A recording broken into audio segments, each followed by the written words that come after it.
الحمد لله رب العالمين والصلاة والسلام على سيدنا محمد وعلى آله وأصحابه وأتباعه وأزواجه وذرياته وأهل بيته أجمعين أما بعد فقد قال الله تعالى في القرآن الكريم أعوذ بالله من الشيطان الرجيم بسم الله الرحمن الرحيم ألف لام ميم ذلك الكتاب لا ريب فيه هدى للمتقين صدق الله العظيم. وقال نبينا محمد صلى الله عليه وسلم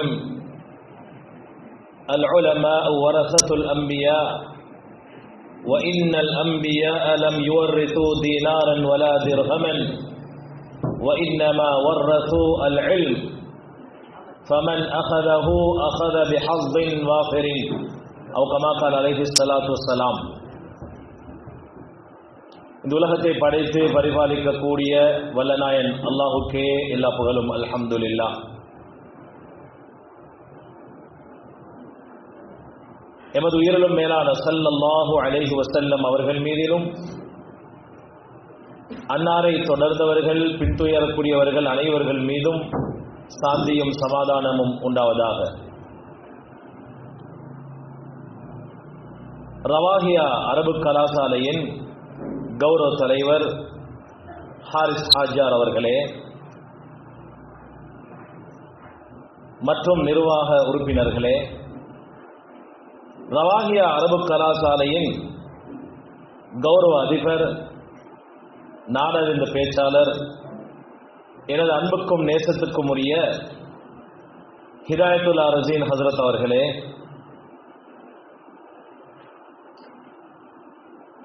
ரவாஹியா அரபு கலாசாலையின் கண்ணியமான உஸ்தாத்மார்களே, அன்புக்குரிய மாணவர்களே, பட்டம் பெற்று வெளியாக இருக்கக்கூடிய உலமா செல்வங்களே,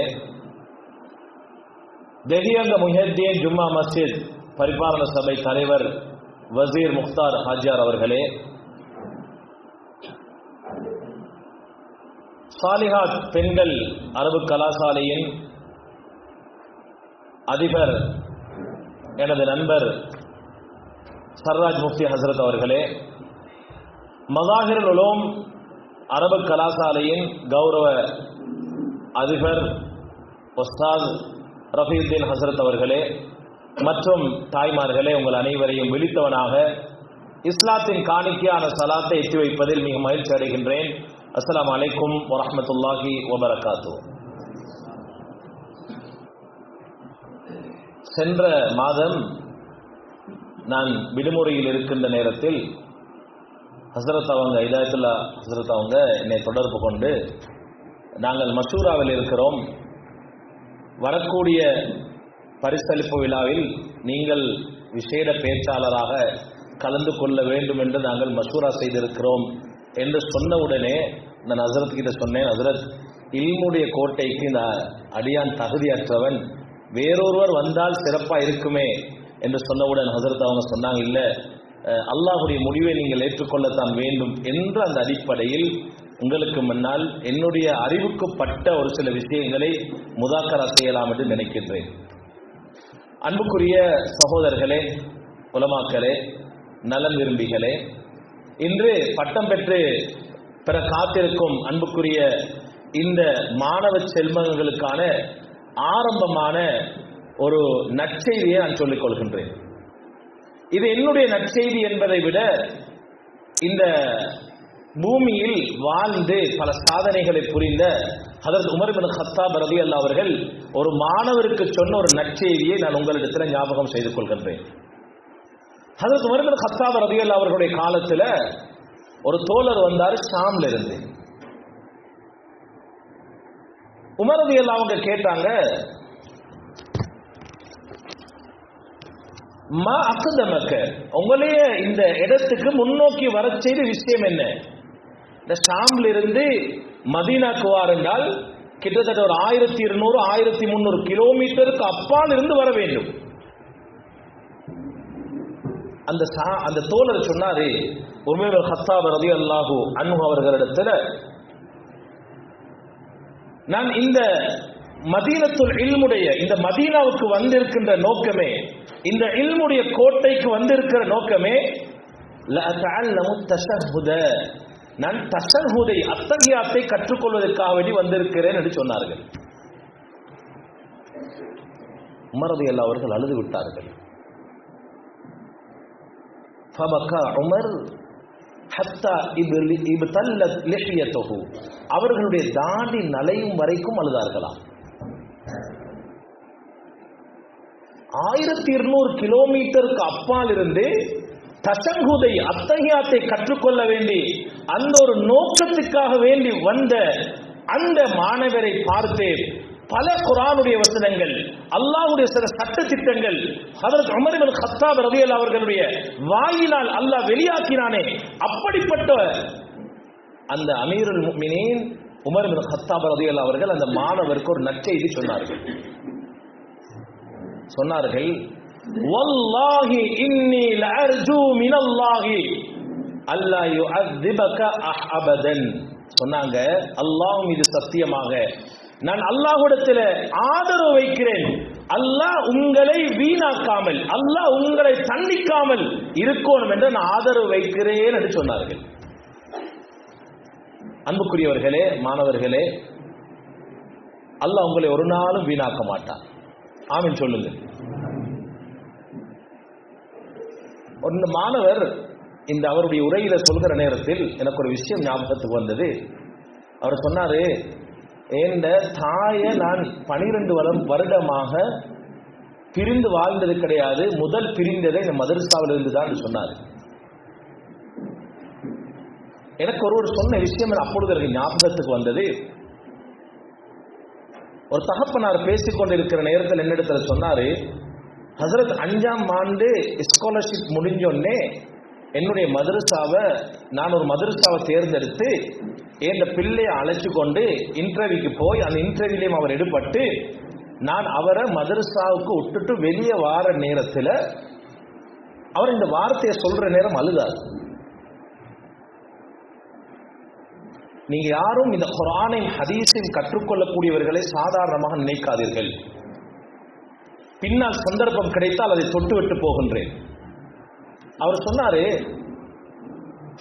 ஹசரத் இந்த புல்ல மேல் தட்டிலிருந்து ஒரு பார்வையை பார்த்துச்சு, எனக்கு இன்னும் அழுக வருதுன்னு சொன்னார்.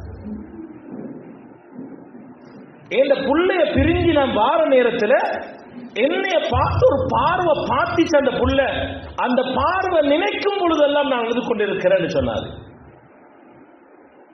நிச்சயமாக அல்லாஹ் உலமாக்களை வீணாக்க மாட்டான்.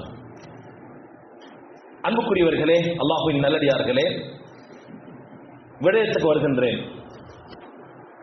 நான் நினைக்கிறேன் எனக்கு ஒரு 50 நிமிடங்கள் தரப்பட்டிருக்கிறது. அதுக்குள்ளே இன்ஷா அல்லாஹ் என்னுடைய பேச்சை முடித்து விடுவேன். ஹதரத் மூசா அலைஹிஸ்ஸலாம் அவர்களும் ஹிதர் அலைஹிஸ்ஸலாம் அவர்களும் ஒரு பிரயாணம் போறாங்க. அந்த பிரயாணத்தை பற்றி அல்லாஹ் சூரத்துல் கஹ்ஃபிலே பேசுகின்றார். ஒரு நீண்ட பிரயாணம், 2 பேர்களுக்கு மத்தியில் சில ஒப்பந்தங்களுடன் அந்த பிரயாணத்தை அவர்கள் மேற்கொள்கின்றார்கள். அவர்கள் செல்கின்ற வழியிலே ஒரு கிராமத்தை அடைகின்றார்கள். இருவர்களுக்கும் பசி ஏற்படுகிறது, தாகம் ஏற்படுகிறது. அந்த ஜமாத்தினிடத்தில், அந்த ஊர்வாசிகளிடத்தில் அவர்கள் சாப்பாடு கேட்கிறார்கள். அவர்கள் சாப்பாடை கொடுப்பதற்கு மறுக்கிறார்கள். فانطلقا حتى إذا أتيا أهل قرية استطعما أهلها فأبوا أن يضيفوهما. 2 பேருக்கும் அவர்களுக்கு சாப்பாடு கொடுப்பதை அந்த ஊர் ஜமாத்தினர்கள் மறுக்கிறார்கள். மூசா அலைஹிஸ்ஸலாம் அவங்க கொஞ்சம் கோபப்பட்டாங்க. சில மனிதர்கள்ட்ட சில இயல்புகள் இருக்கும். அந்த ஊரை, அந்த ஊருடைய எல்லையை தாண்டுவதற்கு முன்னால் ஃபவஜதா ஃபீஹா ஜிதாரன் யுரீது ஐயன் கல்ல ஃபஅகாமா. அவர்கள் 2 பேரும் போகின்ற நேரத்தில் 2 பேரும் ஒரு சிவரை பார்க்கிறார்கள். அந்த சிவரை சரிந்திருக்கிறது, பூமியை முத்தமிட காத்துக் கொண்டிருக்கிறது, அன்பித்துக் கொண்டிருக்கிறது. ஹதரத் ஹிதர் அலைஹிஸ்ஸலாம் அவங்க என்ன செஞ்சாங்கன்னா அந்த சிவரை நிமிர்த்தி கட்டி விட்டார்கள். மூசா அலைஹிஸ்ஸலாம் சொன்னாங்க, இந்த சாப்பாடு மறுத்த இந்த ஊருக்கு ஏன் சேவை செய்றீங்க? சரி, சேவை செஞ்சுட்டீங்க, ஏன் சும்மா விட்றீங்க? கால லவ் ஷிஅத லத்தഖத அலைஹி அஜ்ரா, ஏதாவது கூலி எடுக்க இருந்துச்சேன்னு சொன்னாங்க. சில சம்பவங்கள், சில மூசா அலைஹிஸ்ஸலாம் அவர்களுக்கும் ஹிதர் அலைஹிஸ்ஸலாம் அவங்களுக்கும் சில விஷயங்கள் கருத்து பாடுகள் ஏற்படுகின்றது. அதுக்கு பின்னால மூசா அலைஹிஸ்ஸலாம் அவர்களை பார்த்து ஹிதர் அலைஹிஸ்ஸலாம் ஒரு விடயத்தை ஞாபகம் செய்கிறார்கள். சொல்றாங்க, இந்த செவரை நான் நிமிர்த்தி கட்டினதுக்கு ஒரு காரணம் ஒன்று இருக்கு, ஒரு விஷயம் ஒன்று அடங்கி இருக்கு. ஒவ்வொரு பெற்றோர்களும் இதை ஆழமாக பதிய வைத்துக் கொள்ளுங்கள், ஆழமாக பதிய வைத்துக் கொள்ளுங்கள். சொன்னார்கள் ஹதரத் ஹிதர் அலைஹிஸ்ஸலாம், நான் இதை ஏன் நிமிர்த்தினேன் என்றால், சொன்னாங்க வஅம்மல் ஜிதார் فكان لغلامين يتيمين في المدينة وكان تحته كنز لهما. இந்த செவர் இருக்குதானே, இந்த செவர் ரெண்டு யதீம்களுக்கு உண்டானது. அந்த செவருக்கு கீழே சில பொக்கிஷங்கள், சில புதையல்கள் இருக்கிறது. இமாம் குர்துபி ரஹ்மத்துல்லாஹி அலைஹி அவங்க இந்த ஆயத்துக்கு தஃப்சீர் செய்யற நேரத்தில் சொல்றாங்க, அவர்களுடைய பாப்பாவுடைய சொத்து அந்த சிவருக்கு கீழ் புதைக்கப்பட்டு அதற்கு ஒரு அடையாளமாகத்தான் அந்த சிவர் இருக்கிறது. அந்த யதீம்களுக்கான அந்த சொத்து பொக்கிஷம் அந்த சிவருக்கு கீழே தான் இருக்குது. சொன்னாங்க, இந்த சிவர் இடிந்து விழுந்திருந்தால், இந்த சிவர் விழுந்திருந்தால் அதில் இருக்கிற பொக்கிஷங்கள், நாணயங்கள், அதில் இருக்கிற புதையல்கள் வெளியாகி இந்த ஊரில் உள்ளவர்கள் பறித்துக் கொள்வார்கள், பிரித்துக் கொள்வார்கள்.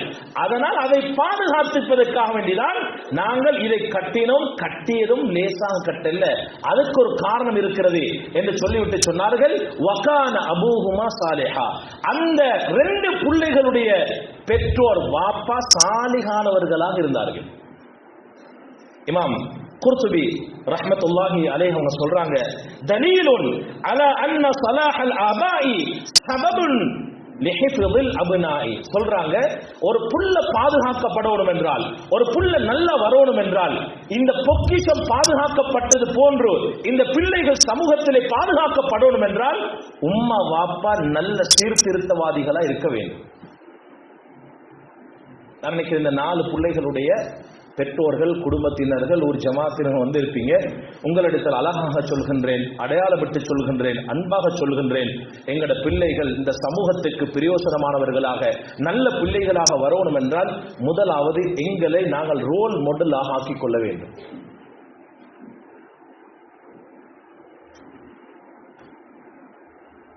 நாங்கள் எதை கொடுக்கிறோமோ அதைத்தான் பிள்ளைகள்கிட்ட உண்மையாகவே எதிர்பார்க்கலாம். நாங்கள் முறையாக இல்ல, நல்லவர்களாக இல்ல, தொழுகையாளிகளாக இல்ல, பொய் சொல்றோம், வட்டியோடு தொடர்பா இருக்கிறோம், பாவத்தோடு இருக்கிறோம் என்றால் அல்லாஹ் பாதுகாப்பாராக. என்ற பிள்ளைகளையும் உங்களோட பிள்ளைகளும் எங்களோட பிள்ளைகள் அதை ருசித்துத்தான் ஆகுவார்கள், மறந்து விடாதீர்கள். சூரத்துல் மரியம்ல அல்லாஹ் தஆலா இன்னொரு விஷயத்தை சொல்றான். எங்களுக்கு அல்லாஹ் புத்திமதி சொல்றான், இப்படி இருக்காதீங்க, இப்படி வாழுங்க, இதுதான் வாழ்க்கை என்றது அல்லாஹ் புத்திமதி சொல்கின்றான்.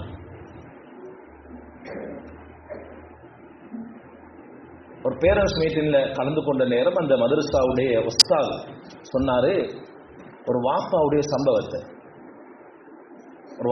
சம்பவத்தை சொன்னாரு. அவர் சொன்னாரு, எங்கட மதரசாவுக்கு ஒரு புள்ள சேர்ந்துச்சு. புள்ள ஓதுறதுல ஆர்வம் இல்லை. சில பிள்ளைகள் இருப்பாங்க, அப்படி ஆரம்பத்தில் இருப்பாங்க, பாடத்துல கெட்டித்தனமும் இல்லை, கொஞ்சம் சொரிச்சல் விஷம் உள்ள ஒரு புள்ள. நாங்க என்ன செஞ்சோம்னா வாப்பாவை அழைச்சோம்.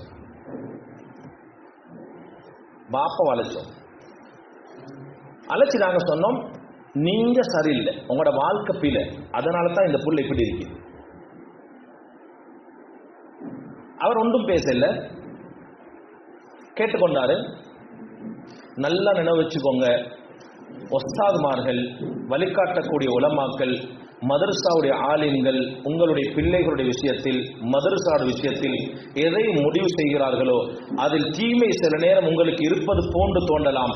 அல்லது நன்மை இல்லை என்று உங்களுக்கு தோன்றலாம். எதுவாக இருந்தாலும் அதை பொறுமையாக நீங்கள் செவிமடுத்தீர்கள் என்றால், நல்ல முறையில் எடுத்துக்கொண்டீர்கள் என்றால் உங்களுடைய பிள்ளைகள் ஜொலிப்பார்கள், செழிப்பார்கள். அன்றைக்கு ஒரு சொன்னார், அது மதரசா வந்து பாருங்களேன்.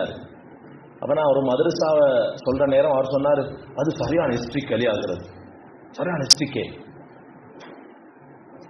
அது சரியான கட்டுக்கோடு போன மதரசா இல்லையா. இந்த இல்மு ஷரீஅவை, ஷரீஅத்துடைய இல்மை கட்டுக்கோப்பு இல்லாமல் பெற்றுக்கொள்ள முடியாது, மறந்து விடாதீர்கள்.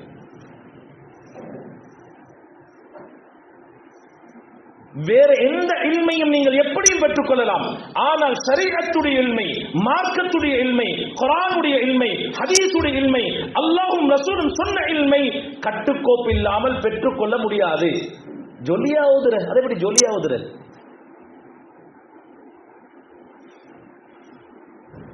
வாப்பமார் கொண்டு சொல்றேன். சில வாப்பமார் மதரசாக்கு பார்க்க வருவாங்க பிள்ளையில. வந்தோடனே கேட்கிற, மகன் என்ன சாப்பாடு? பருப்பு வாப்பா. அதுக்கு முந்தியெல்லாம் கோழி அது இது எல்லாமே கொடுத்திருப்பாங்க. வந்தன்னு பருப்பா இருக்கும், பருப்பு வாப்பா. இப்ப வாப்பா வெளியே போய் விமர்சிக்கிறேன், மதரசால எந்த நேரம் பருப்பாப்பா, நாங்க கொடுக்குற சல்லிக்கு பருப்பா கொடுக்குற.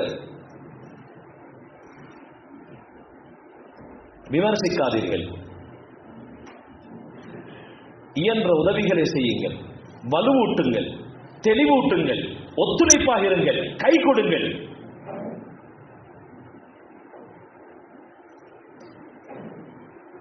அப்ப கொஞ்ச நாளைக்கு பின்னால அந்த வாப்பா வந்தார மதரசாக்கு. வந்த நேரம் பிரின்சிபல் சொன்னாங்களாம், அவரை கூப்பிடுங்க ஆபீஸுக்கு.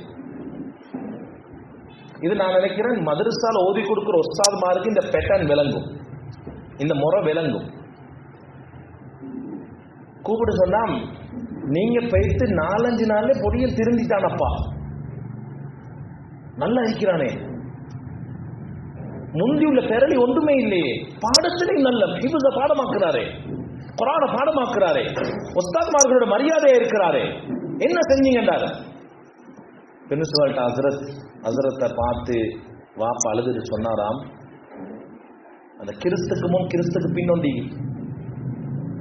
கிறிஸ்துக்கு முன் கிறிஸ்துக்கு பின்னொண்டிக்கிற மாதிரி அவர் சொன்னாராம், அது கிறிஸ்துக்கு முன் நான் அப்படி இருந்தேன், இப்ப கிறிஸ்துக்கு பின் இப்படி இருக்கிறேன். கேட்ப என்னாண்டி, முந்தைய அந்த வாழ்க்கையோட பேட்டர்ன் வித்தியாசமா இருந்துச்சு, நான் கொஞ்சம் மோசமா இருந்தேன், தவறுதலாக நடந்து கொண்டேன். நீங்க சொன்ன ஒரு வார்த்தை இந்த புல்லை தவறிழைப்பதற்கு நீங்க தான் காரணம் என்று சொன்னீர்களே, அதை என்னுடைய உள்ளத்தை மாற்றி அமைத்தது. நான் திருந்த நினைத்தேன், என்னுடைய உறக்கத்தை கலைத்து விட்டது, யோசிக்க ஆரம்பித்தேன். நான் அன்றிலிருந்து ஒரு தொழுகையும் விடல, ஹராமான வியாபாரத்தில் என்னை ஒதுக்கிக் கொண்டேன், பக்குவமா வாழுகின்றேன். இந்த பிள்ளைக்காக, இந்த பிள்ளை நல்லா வரணும் என்றதுக்காக என்னுடைய வாழ்க்கையை நான் மாற்றிக்கொண்டேன். அதுதான் மாற்றம் ஏற்பட்டிருக்கலாம் என்று சொன்னாராம். இதுதான் உண்மை.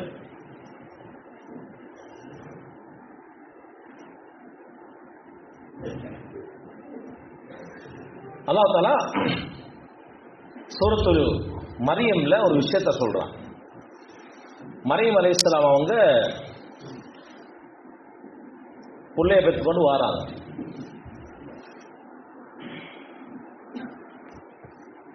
வார நேரத்தில் ஊர் ஜமாத்தினர்கள் எல்லாம் குறை சொன்னாங்களாம், கல்யாணம் முடிச்சும் இல்லை, எப்படி புள்ள பிறந்துச்சு, தவறாக நினைக்கிறதுக்கு அவங்க எல்லாம் ஆரம்பிச்சுட்டாங்களாம். மூசா அலைஹிஸ்ஸலாம், மரியம் அலைஹிஸ்ஸலாம் அவங்க ஒன்றும் பேசல, அது வஹீயின் அடிப்படையில் நடந்த ஒன்று, அல்லாஹ்வுடைய அற்புதத்தை வெளியாக்கக்கூடிய ஒன்று. அந்த சமூகத்தினர்கள் மரியம் அலைஹிஸ்ஸலாம் அவங்கள பார்த்து கேட்டாங்களாம், யா உக்த ஹாரூன் மா கான அபூகி இம்ரஅ ஸௌஇன் வ மா கானத் உம்முகி பகியா. நல்லா ஞாபகம் வச்சுக்கோங்க, நல்லா உள்ளத்துல பதிய வச்சுக்கோங்க. அந்த மக்கள் பேசினாங்களாம், யா உக்த ஹாரூன் மா கான அபூகி இம்ரஅ ஸௌஇன் வ மா கானத் உம்முகி பகியா. உங்களோட வாப்பா கெட்டவராகவும் இருக்கல, உங்களோட உம்மா கெட்ட நடத்தி உள்ளவராகவும் இருக்கல, நீங்க எப்படி கெட்ட நடத்தி உள்ளவராக வந்திருக்கிறீங்க? சான்ஸ் இல்லையே. இந்த ஆயத்துல என்ன விளங்குது என்றால், உம்மா வாப்பா எந்த பெட்டனோ அதுதான் பிள்ளைகள் இருப்பாங்க. அவங்க ஒன்றும் பேசல. فاشارت الي قالوا كيف نكلم من كان في المهد صبيا قال اني عبد الله اتاني الكتاب وجعلني نبيا وجعلني مباركا اينما كنت واوصاني بالصلاه والزكاه ما دمت حيا. அவங்க ஒன்றும் பேசல. அவங்க அப்படியே குழந்தைய காட்டினாங்களாம். அவங்க கேட்டாங்களாம், இந்த குழந்தை எப்படி பேச போகுது? அவங்க பேச ஆரம்பிச்சாங்களாம். ஹஜ்ரத் ஈசா அலைஹிஸ்ஸலாம் சொல்ல வந்த விஷயம் என்னன்னா, நாங்க எப்படி வாழ்றோமோ அது போலத்தான் எங்களோட பிள்ளைகளும் வாழுவாங்க, வித்தியாசம் இல்லை. லா யஸ்தகீமு தில்லு வல் ஊத் அஅவஜ். ஒரு பழமொழி சொல்லுவாங்க, குச்சி வளைஞ்சிருந்தா அத நிழலும் எப்படி இருக்கும்? வளைஞ்சு தான் இருக்கும், அது நேரா இருக்காது. நாங்க இந்த கார்டை வைத்து போட்டோ காப்பி எடுக்கிறோம், இதுல அரபும் இங்கிலீஷும். எங்களுக்கு வார நேரத்தில் இது இப்படித்தான் வரும், அரபும் இங்கிலீஷும் தான் வரும். அதுல தெலுங்கு, மலையாளி, ஸ்வீடிஷ் அதெல்லாம் வராது. எது இருக்குதோ அதுதான் வரும். எங்கட பிள்ளைகளும் எங்கட போட்டோ காப்பி. நாங்க எப்படி வாழ்றோமோ அது போலத்தான் அந்த பிள்ளைகளும் வாழப் போகிறார்கள்.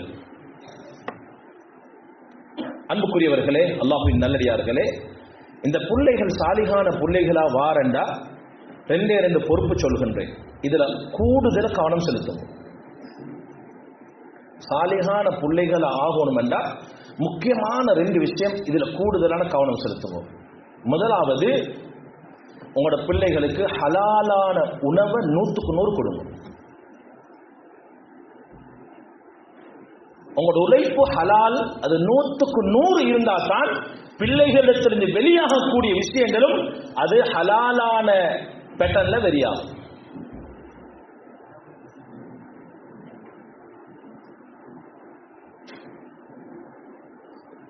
நாங்கள் ஒரு ஹஸரத் கிட்ட வசியத்துக்காக வேண்டி போயிருந்தோம். சில விஷயங்கள் சில நேரம் எங்களுக்கு தோதுவாகவே அல்லாஹ் அமைச்சு தருவான். ஒரு சஹாபி வந்தாங்க, வந்து ரசூலுல்லாஹி ஸல்லல்லாஹு அலைஹி வஸல்லம் அவங்கள்ட்ட கேட்டாங்க, யா ரசூலல்லாஹ் எனக்கு வசியத்து செய்யுங்களே. ஸல்லல்லாஹு அலைஹி வஸல்லம் சொன்னாங்க, லா தகுலப், கோபப்படாதீங்க. திரும்ப கேட்டாங்க, திரும்ப சொன்னாங்க, திரும்ப கேட்டாங்க, லா தகுலப், கோபப்படாதீங்க.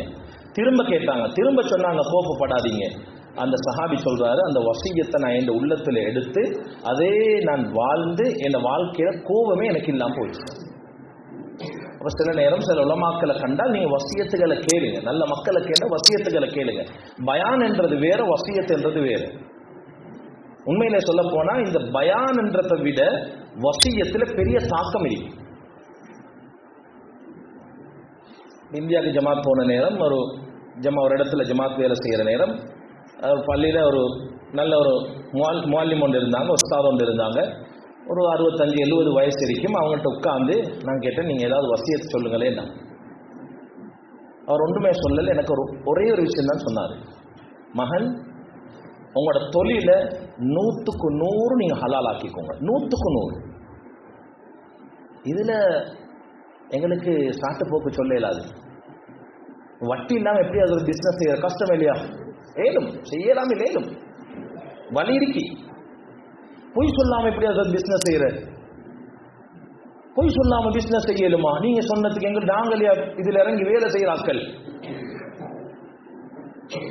அந்த உஸ்தாது சொன்னாங்க, மகன், உங்களோட வாழ்க்கையில நீங்க ஹராத்திலிருந்து உங்களை பாதுகாத்துக்கோங்க என்று சொல்லிட்டு அவருடைய உஸ்தாதுக்கு நடந்த ஒரு செய்தியை அவர் சொன்னாரு. அவர் சொன்னாரு, அவருடைய உஸ்தாதுக்கு கிட்டத்தட்ட ஒரு 40 நாள் இந்த விபச்சாரம் செய்யணும் என்று ஒரு எண்ணம் வந்து கொண்டே இருக்குதான். நவுது பில்லாஹி மின்ஹு. அவருடைய உஸ்தாது கிட்ட போயிட்டு கேட்டாங்களாம், இப்படி ஒரு எண்ணம் தோணுது, இதுக்கு என்ன சரி காரணம் இருக்குமா? அவங்களோட உஸ்தாது ஒன்றுமே சொல்லலையா, ஒரே ஒரு விஷயம் சொன்னாங்களாம், நீங்க சாப்பிட்ட ஏதாவது ஒரு உணவு ஹராமான உணவா இருக்கும், தேடி பாருங்க. அவர் வீட்டுக்கு வந்தாராம், யோசிச்சாராம், படம் இல்லையா, லிஸ்ட் ஒன்று எடுத்தாராம், எனக்கு ஹதியா தந்தவங்க யாரு, சாப்பாடு தந்தவங்க யாரு, எனக்கு உறவுகள்ல நான் எந்த வீட்டுக்கு போய் சாப்பிட்டேன், எல்லாத்தையும் எடுத்து ஒரு 40 நாளுடைய லிஸ்ட் எடுத்து அவர் பார்த்தாராம், என்னென்ன இவங்க என்ன தொழில் செய்யறாங்க. அவர் சொன்னாரா, எனக்கு ஒரு ஆள் ஒரு உணவு கொண்டு வந்து தந்தாரு, அன்பளிப்பு செஞ்சாரு. அவரை தேடி பார்த்தா அவர் ஒரு ஹராமான தொழிலில் ஈடுபடக்கூடிய ஒரு ஆள், ஹராமான தொழிலில் ஈடுபடக்கூடிய ஒரு ஆள். நான் நினைக்கிறேன் இந்த ஹராமான உணவு என்னுடைய உடலிலே கலந்ததன் காரணமாக எனக்கு 40 நாள், கிட்டத்தட்ட ஒரு 40 நாள் எனக்கு விபச்சாரத்துடைய பாவத்துடைய எண்ணம் தோண்டிக்கொண்டே இருக்கிறது. அதனால் பிள்ளைகள் மதரசாக்கு வந்திருக்கிறாங்க, அவங்க ஓதுவாங்க என்று உம்மா வாப்பாங்க பாவமான செயலில் ஈடுபட்டு ஹராமான சொத்துக்களை சேர்த்தா இங்க பிள்ளைகள்கிட்ட நல்ல விஷயங்கள் வெளியாகாது. தான தர்மங்கள் கொடுக்கக்கூடியவர்கள், மதரசாக்கு உதவி செய்யக்கூடியவர்களும் இந்த குர்ஆனையும் இந்த ஹதீஸையும் கற்றுக்கொள்கின்ற இந்த மாணவர்களுக்கு நீங்க எதை கொடுக்கிறேன்றாலும் 100க்கு 100 ஹலாலான வைகளில் இருந்தே வழங்குங்கள். அல்லாஹ் உங்கள் அனைவருக்கும் பரக்கத் செய்வானாக. அன்புக்குரியவர்களே, அல்லாஹ்வின் நல்லடியார்களே, இரண்டாவது விஷயம், இந்த பிள்ளைகள் சாலிகான பிள்ளைகளா ஆகணும் என்றால் அந்த பிள்ளைகளுக்கு ஷரீஅத்துடைய இல்ம கொடுங்க. ஷரீஅத்துடைய இல்ம கட்டாயமா கொடுங்க. மார்க்கத்துடைய இல்ம. இப்ப நாங்க நினைச்சுக்கிறோம் எப்படின்னா, இந்த ஷரீஅத்துடைய இல்மன்னு சொன்னா குர்ஆன் ஓதினா சரி, அத்தைஹாத் ஓதினா சரி, மௌத்தாகினா யாசின் ஓதினா சரி, இதுதான் எங்கள் ஆட்கள் நினைச்சுக்கிறீங்க ஷரீஅத். இது ஷரீஅத்துல ஒரு துண்டு, ஒரு பார்ட். இந்த இல்ம் ஆக முக்கியமானது. குர்ஆன் ஹதீஸுடைய இல்ம் ஆக முக்கியமானது. ஏன்னா எல்லா துறைகளிலும் நீங்க போயிட்டு பார்த்தா அந்த துறைகளுடைய ஆரம்பம் அல்லது தீர்ச்ச யார் சார் ஒரு ஆளா இருக்கும், ஒரு மனுஷனா இருக்கும், யார் சார் ஒரு ஆளா தான் இருக்கும். ஆனால் குர்ஆனுடைய ஹதீஸுடைய தீர்ச்ச, அதோட ஆரம்பம், அதனுடைய முடிவு கால அல்லாஹ் கால ரசூலுல்லாஹ், அல்லாஹ்வும் அல்லாஹ்வுடைய தூதரும் சொன்னார்கள். இந்த இல்ம் முக்கியமா இல்லையா? இந்த இல்ம் முக்கியம். இந்த இல்ம் எல்லாருக்கும் தேவை, எல்லாரும் படிக்கணும். அன்புக்குரியவர்கள், அல்லாஹ்வின் நல்லடியார்களே, இந்த இல்முக்கு தான இல்முல் யகீன், இது உறுதியான இல்ம். இதுல சந்தேகம் இல்லை, இதுல சந்தேகம் இல்லை. இதுல இருக்கலாம் என்று சொல்லலாம், ஒன்று இருக்கு ஒன்று இல்லை, இதுதான் இந்த இல்முடைய இது. இதில் இருக்கலாம் என்று ஆப்ஷன் கொடுக்கலாம். இது இல்முல் யகீன், உறுதியான இல்ம். இந்த காலநிலை சொல்லக்கூடியவங்க இதுதானே, இவங்க பேயலாம் அப்படிதான் சொல்லுவாங்க, பேயலாம். இது இன்சிடென்ட்டுக்கு போறோம். எனக்கு எத்தனை பேர் வீடியோ அனுப்பினாங்க. இந்த நாட்டுடைய காலநிலை ஆய்வாளர்கள் பேசின வீடியோக்களை 23ஆம் தேதி எங்களோட நாட்டில் பெரிய ஒரு அழிவு வரப்போகுது, எல்லாரும் பாதுகாத்துக்கோங்க உங்களைய. மற்ற நாளை விட 23ஆம் தேதி தான் நல்லவை. அப்ப அந்த இந்த உலகத்துடைய இல்மு இருக்குத்தானே, இவைகள் எல்லாம் ஒரு சந்தேகத்துக்குரிய மாற்றப்படக்கூடிய. எங்களோட நாட்டுடைய பாடசாலை பாடத்திட்டம் கிட்டத்தட்ட 1945 இந்த வருஷம் மாத்துறாங்க. இப்ப கிட்டத்தட்ட 8-9 தடவை மாற்றப்பட்டு, அது காலத்துக்கு தேவையாக, நிலைமைக்கு தேவையா, சூழ்நிலைக்கு தேவையா மாத்துறாங்க. ஆனா குர்ஆனுடைய ஹதீஸுடைய இல்ம் மாற்றப்பட மாட்டாது. சூரத்துல் ஃபாத்திஹா அதே சூரத்துல் ஃபாத்திஹா தான். வுதுவுடைய ஃபர்லுகள் 6 தான். காலத்துக்கு தேவை மாதிரி கொஞ்சம் கூட்டி குறைக்கணும், இதுல இல்ல. இந்த இல்மு தான். அன்புக்குரியவர்களே, அல்லாஹ்வின் நல்லடியார்களே, ஆனால் ஒரு கவலையான விஷயம் என்னென்றால்,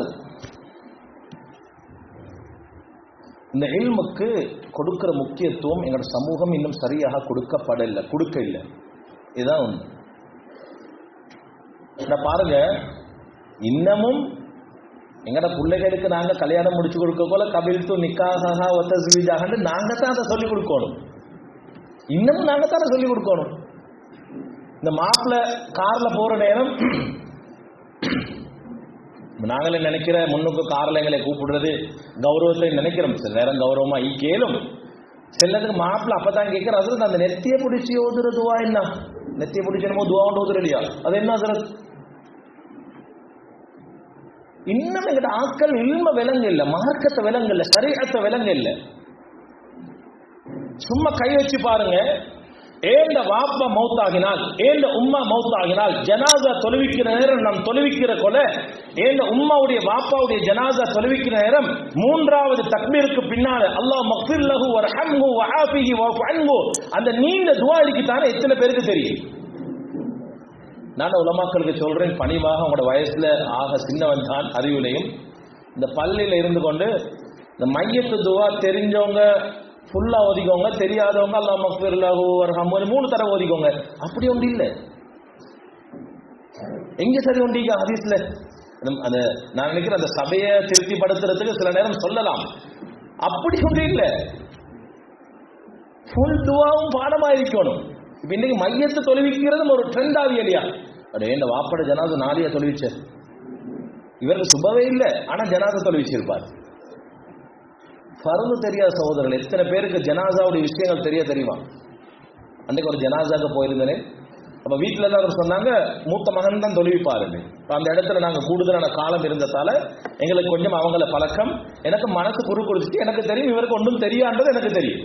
இந்த டாக்டருக்கு தெரிந்தால பேஷண்ட்டுக்கு என்ன நோய்க்காது. நாங்க ஃபைல் எடுத்துக்கொண்டு போயிட்டு வைக்கிறதோட டாக்டர் சொல்லுவார் அவங்களுக்கு இந்த நோய் அந்த நோய் எந்த நோய்னு சொல்லுவார். ஏன்னா டாக்டருக்கு நாங்க பழக்கம். ஆளுங்கள் ஒரு ஊர்ல இருக்கிற நேரம் இவங்களோட மார்க்கத்துடைய அறிவு எப்படி இருக்கின்றது அது ஓதி கொடுக்கிற நேரம் அது விளங்கும், உலமாக்களுக்கு விளங்கும். ஒரு பாடசாலை அதிபருக்கு மாணவருடைய நிலைமை விளங்கும். நான் கூப்பிட்டு கேட்டேன், ஓதி கொடுத்தேன் அவருக்கு. அதனால கொஞ்சம் தைரியம் இருந்துச்சு எனக்கு. சில குழப்பம் போடுற இல்லையா சில ஊர்கள்ல, கூப்பிட்டு கேட்டேன், இங்க வா மான் மையத்தை தொழுவிக்க போறியா? ஓ சரி, முதலாவது என்ன ஓதுறாவது சூரத்துல் ஃபாத்திஹா ஓதுறேன்டாரு. ரெண்டாவது ஸலவாத், என்ன ஸலவாத் ஓது போற? ஸல்லல்லாஹு அலைஹி முஹம்மத். மூணாவது அது கொஞ்ச நேரம் இருந்தா போதும் தானே ஹஸரத், அந்த நேரம் கொஞ்சம் இருந்தா போதும் தானே, அதுல துவா, அது பாடம் இல்லை ஹஸரத். அதுக்கு பின்னால சும்மா யோசிங்க, எங்கட ஆக்களுடைய இல்மு ஷரியத்துடைய இல்மு எவ்வளவு கிரிக்கி. இந்த மதரசா இருக்குது, ஒவ்வொரு ஊர்களையும் மதரசாக்கள் இருக்குது. இந்த மதரசாக்களை வச்சு நாங்க ஊர் ஜமாத்தினர்கள் என்ன பயன் அடைகிறோம்? ஒரு கேள்வி எழுப்பத்தானே வேணும். அன்புக்குரியவர்கள், அல்லாஹ்வின் நல்லடியார்களே, நான் சொல்றேன், இந்த ரமலான் வரப்போகுது. மஸ்ஜித் நிர்வாகிகளுக்கு ஒரு பொறுப்பு ஒன்று இருக்குது. எல்லா பள்ளிகளையும் போய்த்து பார்த்தா முசாபக்கத்து ரமலான் போட்டி நிகழ்ச்சி 30 நாளைக்கு 30 கேள்வி கேட்கப்படும். அது கேட்டு நீங்க பதில் சொன்னால் 10,000 பரிசு வழங்கப்படும். எல்லா மஸ்ஜிதுகளிலும் இமாம் ஷாஃபிஈ ரஹ்மத்துல்லாஹி அலைஹி அவர்கள், இமாம் அபூ ஹனீஃபா ரஹ்மத்துல்லாஹி அலைஹி அவர்கள், இமாம் மாலிக் ரஹ்மத்துல்லாஹி அலைஹி அவர்கள், இமாம் அபு அஹ்மத் ஹன்பல் ரஹ்மத்துல்லாஹி அவர்கள், இவர்கள் எல்லாம் மார்க்கத்துடைய மேதைகள். குர்ஆனுக்கும் ஹதீஸுக்கும் விரிவுரை எழுதியவர்கள், ஃபிக்ஹ் எழுதியவர்கள். இவர்கள் முஹத்திஸீன்கள், அறிவு ஆராய்ச்சி செய்தவர்கள், இல்மை ஆராய்ச்சி செய்தவர்கள், குர்ஆனை ஆராய்ச்சி செய்தவர்கள். அவர்களுடைய வாழ்க்கையை புரட்டி பாருங்கள். ரமதானுடைய காலம் வந்துவிட்டால் அவர்கள் எழுத மாட்டார்கள், குர்ஆனை ஓதுவது மட்டும்தான் அவர்கள் செய்திருக்கிறார்கள், வேறொன்றும் இல்லை.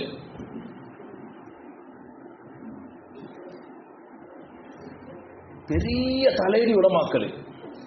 அவன் வாட்ஸ்அப்ல மெசேஜ் அனுப்புறான், இவன் வாட்ஸ்அப்ல மெசேஜ் அனுப்புறான். அதற்கு இதுக்கு என்ன கேள்வி, அதுக்கு என்ன கேள்வி. நாங்க அங்க பெரட்டி இங்க பெரட்டி சில கேள்விகள் எங்களுக்கும் புரியுது இல்ல, பதில் எங்க எடுத்து எங்களுக்கும் விளங்குது இல்ல. அதை கொடுத்தா அவன் பரிசெடுத்து அவன் சொல்லி ஆகிக்கிறோம், நாங்க இங்கிட்டு சும்மா நிற்கிறோம். தேடி கொடுத்ததே நாங்க தான். வினயமாக சொல்கின்றேன், இரக்கமாக சொல்கின்றேன், இந்த தடவை ரமலானை பயன்படுத்துங்கள் குர்ஆனை மனனம் செய்வதற்கு. காத்தாங்குடியிலிருந்து ஒரு ஜமாத்தில் வந்தாங்க. அந்த ஜமாத்தில் இருக்கிற ஒரு சகோதரர் அவருடைய சாட்சியில ஒரு சம்பவம் ஒன்று எனக்கு சொன்னாரு. அவருடைய சாட்சி, அதாவது அவருடைய தம்பி மதரசால ஓதிக்கொண்டிருக்கிற நேரம் ஒரு காய்ச்சல் வந்து மௌத்தாகிட்டாராம். மௌத்தாகினத்துக்கு பிறகு அடக்கம் செஞ்சு எல்லாம் வந்ததுக்கு பிறகு தாய் தானே கவலை இருக்கத்தான செய்யும். ஒரு புள்ளை இழக்கிறன்றது ரேஸ் இல்லையே. அவ அழுவுறாவாம். இவர் சாட்சிக்கு ஆறுதல் சொல்றான், அல்லாதீங்கம்மா அல்லாதீங்க, அல்லா தருவான். இல்ல புள்ள மௌத்தானது எனக்கு கவலை இல்லைன்னா. அது எப்படி நாங்க மௌத்தான போறோம்? நானோ நீங்களோ நாளைக்கோ, இன்னைக்கு அவர் முந்திட்டாரு, நான் நாளைக்கு போவேன், இது நடக்க போகுது. இது ஒரு கவலை, அது ஒரு பாட். ஆனா இந்த கவலை என்னன்னா, என் மகன் 15 ஜூஸ் பாடமாக்கிட்டாரு, 30 பாடமாக்கியிருந்தா எனக்கு சந்தோஷமா இருக்குமே, அந்த கவலை என்ன சொல்லிட்டு அவர் சொன்னாரு, அல்லாஹ் மீது சத்தியமாக காத்தாங்குடி பகுதிகள் அதற்கான வாய்ப்புகள் வளங்கள் இருக்குது. பெண்களுக்கான அந்த வாய்ப்புகள் வளங்கள் திறக்கப்பட்டிருக்குது. அவர் சொன்னார், அவருக்கு இருக்கும் ஒரு 60-65 வயசு, 2 வருஷத்தில் முழு குர்ஆனை மனனம் செய்து முடித்து விட்டாராம். ஏனும் சகோதரர்களே, நாங்கள் எந்த வழியை தேடுகின்றோமோ அந்த வழிகளுடைய கதவுகளை அல்லாஹ் திறந்து அந்த பாதையை லேசாக்குவான். அந்த பெண்ணுடைய ஒரு யக்கீன் உறுதி இருந்துச்சு, என் மகன் ஹாஃபிஸாக இல்ல, நான் கியாமத்துடைய நாளையில் என்னுடைய மகனை ஹாஃபிஸாக சந்திக்கணும் என்று நினைச்சேன். இப்ப என் மகன் என்னை ஹாஃபிஸாக சந்திப்பார் இன்ஷா அல்லாஹ். இந்த ரமலானை பயன்படுத்துங்கள். வயது பிரித்து, மாணவர்களை தரம் பிரித்து, ஹிஃப்ஸ உண்டாக்கி, சூரத்துல் வாக்கியா பாடமாக்குங்கள், சூரத்துல் முல்கை பாடமாக்குங்கள். இன்றைக்கும் எங்களுடைய சமூகத்தில் ஆயத்துல் குர்சி பாடம் இல்லாத ஆட்கள் இருக்கு சகோதரர்களே. குர்ஆன் மதரசால சூரத்துல் ஃபாத்திஹாவும் குல் சூரத்தும் பாடமாக்கிய அதே சூறாவிலே எங்களுடைய சமூகம் இன்னும் வாழ்ந்து கொண்டிருக்கிறார்கள். பயன்படுத்துங்கள். குர்ஆனுக்காக இந்த ரமலானை நாங்கள் பயன்படுத்துவோம். இருக்கிற போட்டி நிகழ்ச்சிகள் எல்லாம் உதறி தள்ளிவிட்டு குர்ஆனுடைய போட்டியாக, குர்ஆனை மனனம் செய்கின்ற போட்டியாக இந்த ரமலானை எடுத்துக்கொள்வோம். இன்ஷா அல்லாஹ் அதனுடைய கூலிகளை நாங்கள் மறுமையில் இன்ஷா அல்லாஹ் பெற்றுக் கொள்ளலாம்.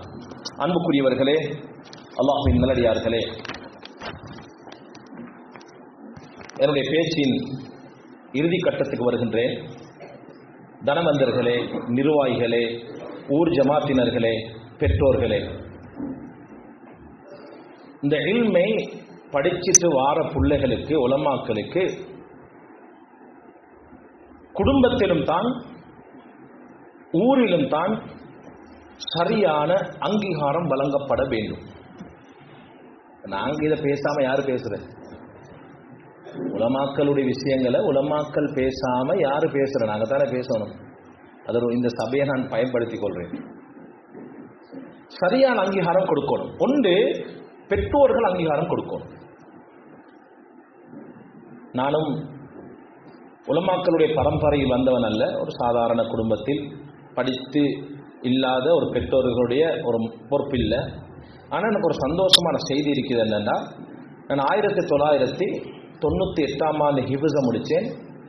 97ஆம் ஆண்டு மதரசாவுக்குள்ள நான் கால் வச்சு முதல் விடுமுறையில் நான் வந்த நேரம், அப்போ நான் ஒரு ஜுஸு தான் முடிச்சிருந்தேன். எங்களோட உம்மாவும் வாப்பாவும், அல்லாஹ் மீது சத்தியமாக சொல்கின்றேன், பெருமையாக சொல்கின்றேன், அவர்கள் என்னை நல்வழிப்படுத்தினார்கள் என்பதற்காக சொல்கின்றேன். அன்றைக்கு ஹாஃபிஸ் என்று பேசினவங்க இன்றைக்கு வரைக்கும் என் பேர் அவங்க சொல்றதே இல்லை. ஹாஃபிஸ். இந்த பிள்ளைகள் உங்களுடைய வீட்டுக்கு வந்தால், உறவினர்களுடைய வீட்டுக்கு வந்தால், அவர்களை பேர் சொல்லி அழைக்காதீர்கள், ஹாஃபிஸ் மகன் என்று சொல்லி அழைங்க. அது அவர்களுக்கு கொடுக்கிற அங்கீகாரம். ஃபேமிலி டாக்டர்ஸ் இருக்கிறாங்க, ஃபேமிலி ப்ராக்டர் இருக்கிறாங்க, ஃபேமிலி டீச்சர் இருக்கிறாங்க. நாங்கள் நினைக்கணும், இது ஏன் ஃபேமிலி ஆளு, நான் இவர்கிட்ட ஃபத்வா கேட்பேன், நான் இவர்கிட்ட தெரிஞ்ச விஷயங்களை கேட்பேன், என்ன குர்ஆனை கொண்டு போயிட்டு காட்டுவேன். ஃபேமிலிக்கு ஒரு ஆலிமை வச்சுக்கோங்க. அன்புக்குரியவர்களே, அல்லாஹ்வின் நல்லடியார்களே, சில நேரம் மதரசாக்கள் ஓதி பட்டம் பெற்று வந்ததுக்கு பின்னால அந்த பிள்ளைகள் ஊரில் குத்துபாக்கள் செய்யக்கூடியவர்களா, தாவத்துடைய பணி செய்யக்கூடியவர்களா இருப்பார்கள். இதுக்கு பெரிய ஒரு ஒத்துழைப்பை பெற்றோர்களாகிய நீங்க வழங்கணும். அது ஏன் சொல்றேன்னா, சில பிள்ளைகள் நல்ல ஓதி கெட்டித்தனமா தவாத்துடைய ஃபீல்டு இருப்பாங்க, தவா செய்வாங்க, குத்துபா செய்வாங்க. ஆனா வாப்பாவை பார்த்தா ரோட்ல சிகரெட் அடிச்சு கொண்டு இருப்பாரு. அது உங்களோட பிள்ளைகளுக்கு கொடுக்குற கௌரவம் கிடையாது. நீங்க பாப்பா சாரத்தை கட்டி கொண்டு தொழில் செய்யக்கூட இருப்பார், இப்ப ரோட்ல தெரிஞ்சு கொண்டு இருப்பாரு. பாங்கு சொல்ற நேரம் பாப்பா தெரிஞ்சு கொண்டு இருக்கும், மகன் தொலைவிச்சு கொண்டு இருக்கும். இதை விட்டுடுங்க. நீங்க தான் முதல் அங்கீகாரம் அந்த பிள்ளைகளுக்கு கொடுக்க வேண்டும். ரெண்டாவது, யாரும் இதை தவறா நினைச்சு கொள்ளாதீங்க. ரெண்டாவது, பள்ளிவாசலின் ஊடாக உலமாக்களுக்கு சரியான கௌரவம், அங்கீகாரம் கொடுக்கப்பட வேண்டும். மிக தாழ்மையோடு சொல்கின்றேன். நான் நன்றாக இதை பற்றி ஆராய்ச்சி செஞ்சதன் காரணமாக சொல்கின்றேன். சரியான அங்கீகாரம் மஸ்ஜிதினூடாக உலமாக்களுக்கு நீங்கள் வழங்கவில்லை என்றால் இன்னும் ஒரு 10-15 வருடத்தில் தகுதியான உலமாக்கள் மஸ்ஜிதில் மதரசாலும் இருக்க மாட்டார்கள். எழுதி வைத்துக் கொள்ளுங்கள். தகுதியான உலமாக்கள் வரமாட்டாங்க. சரியான அங்கீகாரம் கொடுக்கணும். ஒரு இமாம் மிம்பர்ல இது பயான் செய்யற நேரம் நாங்க யோசிக்கணும், இவர் எங்களுக்கு மேலால் இருக்கிறாரு. ஒரு இமாம் தொழுவிக்கிற நேரம் நாங்க நினைக்கிறோம், அட இவர் தொழுவிக்கிற நேரம் அவர் ருக்கு செஞ்சாத்தான் நானும் ருக்கு செய்கிறேன், அவர் சுஜூது செஞ்சாத்தான் நானும் சுஜூது செய்கிறேன். அவரு இமாம் ஜமாத்துல தவறு விடுற நேரம் எங்களுக்கு சொல்லலாம், அவருக்கு அது விளங்காம அவர் அந்த தவறை செஞ்சாலும் நாங்க அதையும் பின்பற்றத்தான் வேணும்.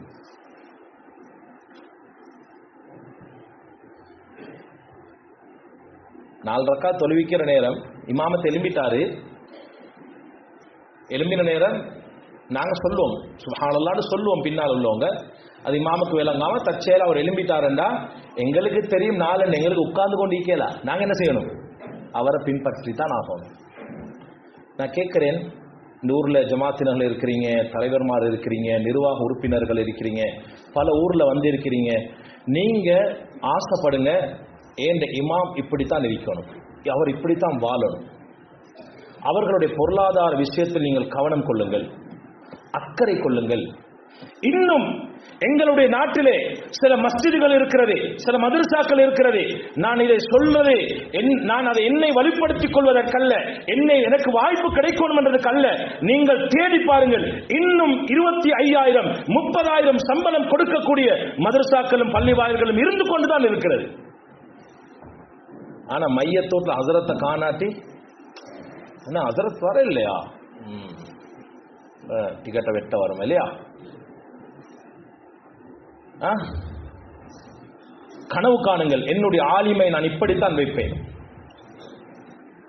எங்கேயுமே சில்லறை கடையில ஆலிமுக்கண்டா அரிசிக்கா, இது பள்ளி ஹசரத்துக்கான அரிசி, மௌலைக்கான அரிசி, சீனிக்கா இல்ல, எல்லாருக்கும் எந்த விலையோ அதுதான் மௌலவிக்கும்.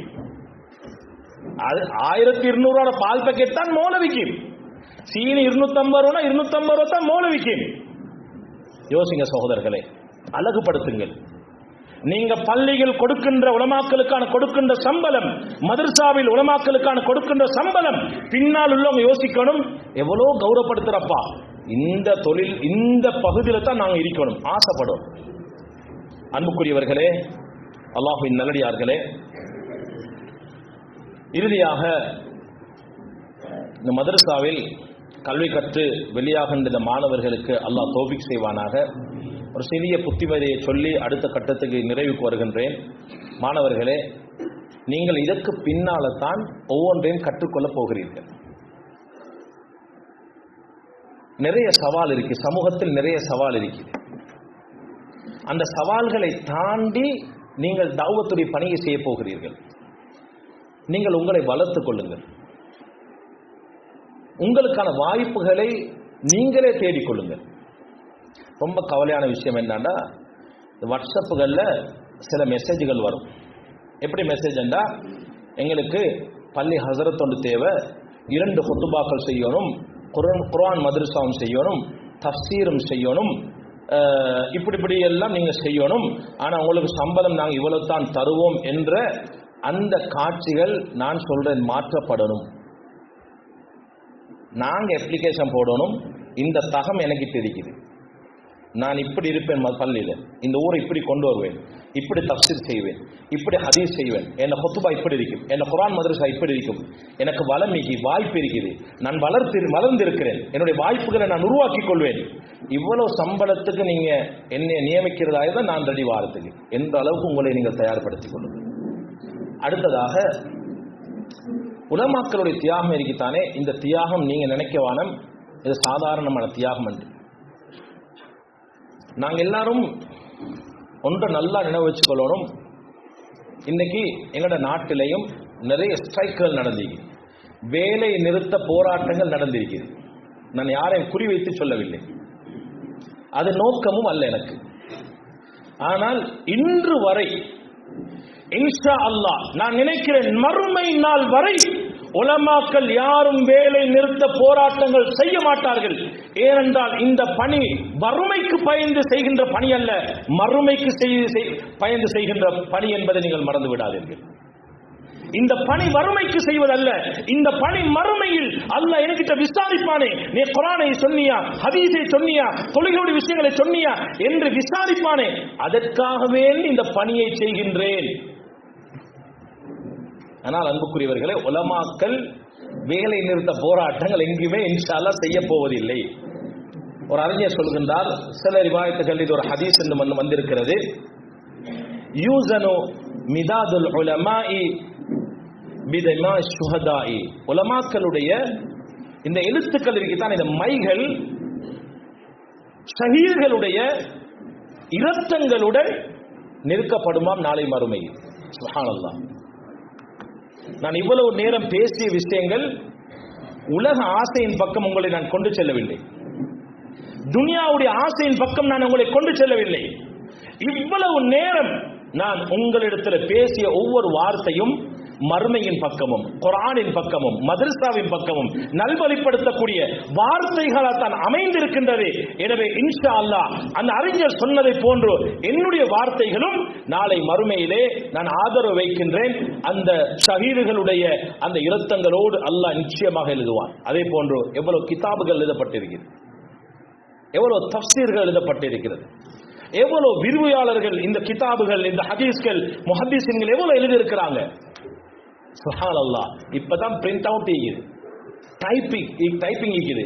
ஒரு காலத்துல டைப்பிங் இல்ல, பிரிண்ட் அவுட் இல்ல, மைகள்ல அவங்க அந்த கோழி அந்த சிறகு எடுத்து எழுதின எத்தனை கிதாபுகள் இன்று வரைக்கும் இருக்குது. இவைகள் ஒன்றும் வீணாகாது, இவைகள் ஒன்றும் நாசமாகாது. இவைகள் ஒவ்வொரு எழுத்துக்களையும் அல்லாஹ் நிச்சயமாக நாளை மறுமையில் ஷஹீதுகளுடைய இரத்தங்களோடு ஒன்று சேர்த்து நிற்பான் என்று நாங்கள் ஆதரவு வைக்கிறோம். அந்த அறிஞருடைய சொல்லின்படி அன்புக்குரியவர்களே, அல்லாஹ்வின் நல்லடியார்களே, இந்த குர்ஆனையும் ஹதீஸையும் கற்றுக் கொடுக்கக்கூடிய இந்த கலாசாலைகளை வலுப்படுத்த வேண்டிய, உயர்த்த வேண்டிய பொறுப்பு பெற்றோர்களாகிய உங்களுக்கும் தனவந்தர்களாகிய உங்களுக்கும் இருக்கிறது. என் ஹசரத் தேவ்பந்த் மதரசால ஓதினாங்க புர்ஹானுத்தீன் ஹசரத் அவங்க. அல்லாஹ் அவர்களுடைய கபரை சொர்க்கத்துடைய பூஞ்சோலைகள் நின்று ஒரு பூஞ்சோலை அல்லாஹ் தஆலா ஆக்கியருள்வானாங்க. நாடு அறிந்த ஒரு பேச்சாளர், பக்குவமான ஒரு மனிதர், வாழ்க்கையில் நிறைய தியாகங்களை செஞ்சிருக்கிறாரு. அவருடைய சொந்த காணியை மதரசாக்கு வகுப் செஞ்சு சாதாரண வீட்டிலே மரணம் வரைக்கும் வாழ்ந்தவர்கள். அவங்க ஒரு நாள் தர்பியத்தில் சொன்னாங்க, நாங்கள் தேவ்பந்த் மதரசாவுடைய ஒரு பேரண்ட்ஸ், அதாவது ஓபிஏக்கு நாங்கள் போயிருந்தோம். அதுல சொன்னாரு, கிட்டத்தட்ட 10,000 உலமாக்கள் கலந்து கொண்டார்கள். முழு உலகத்திலிருந்தும் வந்து கிட்டத்தட்ட 10,000 உலமாக்கள். நான் நினைக்கிறேன் நிறைய பேர் அந்த தேவ்பந்த் மதரசாவுக்கு போயிருந்தீங்க, நாங்களும் ஒரு தடவை போகக்கூடிய வாய்ப்பு எனக்கும் கிடைச்சிச்சு.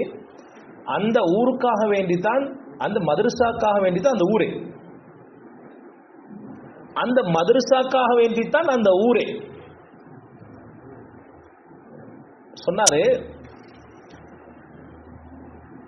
கிட்டத்தட்ட ஒரு 50-60 வருஷத்துக்கு முன்னால இல்மை கற்றவர்களும் வந்திருந்தாங்களாம்.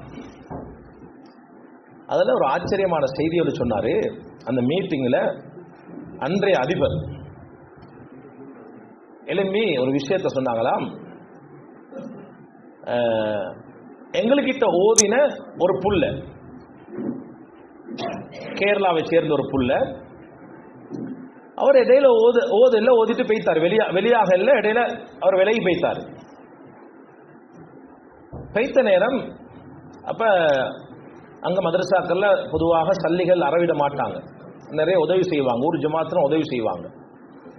சொன்னாரு, கிட்டத்தட்ட ஒரு 100-150 வருஷமாக, 100-150 வருஷமாக நினைக்கிறேன், கொஞ்சம் குறையும் வாய்ப்பு இருக்கும். ஒரு குடும்பம் வாழையடி வாழையாக ஒருவர் ஓதி இடை நிறுத்தியதன் காரணமாக 100, அதுவே குறைவா இருக்கலாம் நினைக்கிறேன், கிட்டத்தட்ட 100 வருஷமாக மதரசாவுக்கு இன்னும் பணம் செலுத்தி கொண்டு தான் இருக்கிறார்களாம் அவர்களுடைய குடும்பத்தினர்கள். அவர் எப்பயோ ஓதிட்டு போய்த்தாராம், அவங்களோட ஃபேமிலி அது வாழையடி வாழையாக மதரசாவுக்கு சல்லி வந்து கொண்டே இருக்கிறான். அவர் சொல்லிட்டு சொன்னாரு, இந்த எண்ணம் எல்லாருக்கும் இருந்தா மதரசாவை தூக்கி எழுப்பலாம். எங்கள் பெரியவர் சொன்னாங்க. அதனால ஓதின மாணவர்களும் மதரசாவை மறந்துடாதீர்கள், பெற்றோர்களும் மதரசாவை மறந்துடாதீர்கள், நலன் விரும்பிகளும் மதரசாவை மறந்துடாதீர்கள். மாஷா அல்லாஹ், இந்த ஊர் ஜமாத்தினர்கள், இந்த தஹியாக மண்ணில் இருக்கின்ற மக்கள், இந்த ஊரில் இருக்கின்ற இந்த மதரசாவை தூக்கி எழுப்பதற்கு முயற்சி செய்து கொண்டிருக்கிறார்கள். இங்கே ஓதின ரவாகியாக்கள் இருக்கிறீங்க, நீங்களும் அதுக்கான பங்குதாரிகள் ஆகுவீர்கள் என நாங்கள் நம்புகிறோம். அல்லாஹ் உங்களையும் என்னையும் இந்த முழு உம்மத்தையும் பொருந்தி கொள்வானாக.